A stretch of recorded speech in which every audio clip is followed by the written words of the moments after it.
and the remaining trees of his forests will be so few that a child could write them down. In that day, the remnant of Israel, the survivors of the house of Jacob, will no longer rely on him who struck them down, but will truly rely on the Lord, the Holy One of Israel.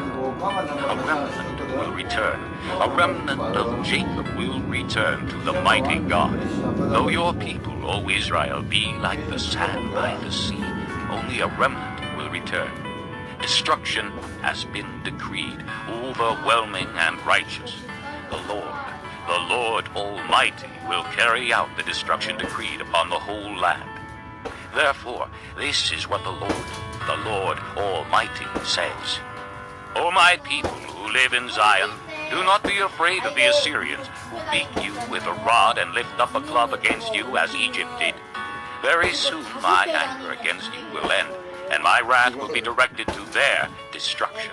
The Lord Almighty will lash them with a whip, as when he struck down Midian at the rock of Oreb, and he will raise his staff over the waters as he did in Egypt. In that day, their burden will be lifted from your shoulders, their yoke from your neck. The yoke will be broken because you have grown so fat. They enter Ai, they pass through Migron, they store supplies at Michmash. They go over the pass and say, we will camp overnight at Geba. Ramah trembles, Gibeah of Saul flees. Cry out, O daughter of Galim. Listen, O Laisha, poor Anathoth. Madmanah is in flight. The people of Gebim take cover. This day they will halt at Nob. They will shake their fist at the mount of the daughter of Zion, at the hill of Jerusalem. See the Lord Almighty will lop off the boughs with great power. The lofty trees will be felled, the tall ones will be brought low. He will cut down the forest thickets with an axe. Lebanon will fall before the mighty one. Chapter 10.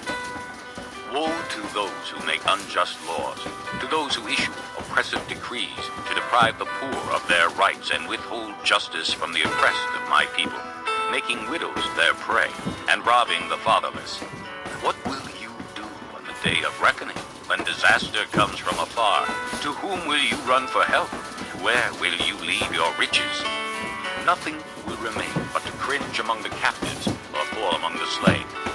Yet for all this, his anger is not turned away. His hand is still upraised. Woe to the Assyrian, the rod of my anger, in whose hand is the club of my wrath. I send him against a godless nation. I dispatch him against the people who anger me, to seize loot and snatch plunder and to trample them down like mud in the streets.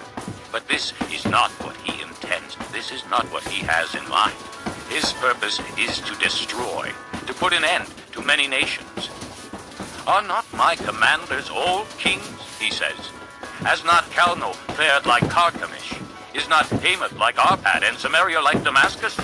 Has my hand seized the kingdoms of the idols, kingdoms whose images excel those of Jerusalem and Samaria? Shall I not deal with Jerusalem and her images, as I dealt with Samaria and her idols? When the Lord has finished all his work against Mount Zion and Jerusalem, he will say, I will punish the king of Assyria for the willful pride of his heart and the haughty look in his eyes.